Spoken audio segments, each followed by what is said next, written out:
Many people don't realize that beer started in African continents long before the Europeans even got there. You think about how life was centuries ago when women were in the kitchen. They were the ones making the beer. African traditions in terms of brewing processes and techniques were lost in translation because of slavery. We weren't able to practice. As we got to the States and we became free, we were able to start doing things that we felt were ours. But at the same time, we have to think about the process of business owning or opening up shop somewhere.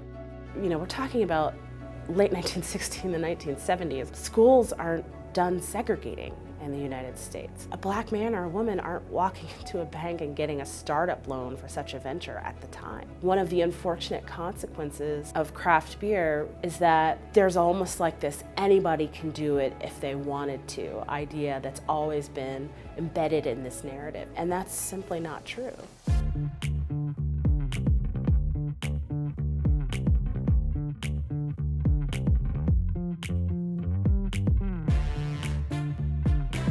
I tell people all the time, we as black folks, people of color, we consume a lot of stuff.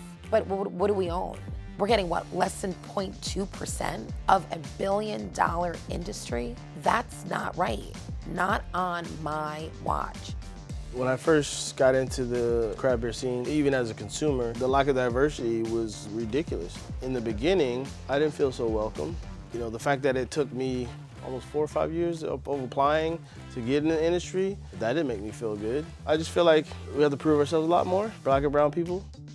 This journey is not just about beer. You know, the beer is just one side of it. There are a lot of other elements of the company that we look to facilitate. One is controlling the narrative that, you know, black people don't drink beer. Black people have always had a hand in producing beer, but, you know, ultimately that's been robbed of the narrative, and we look to be not the only company that's in operation that's bringing that back, but just one company that's happened to be doing it a different way, particularly in the South.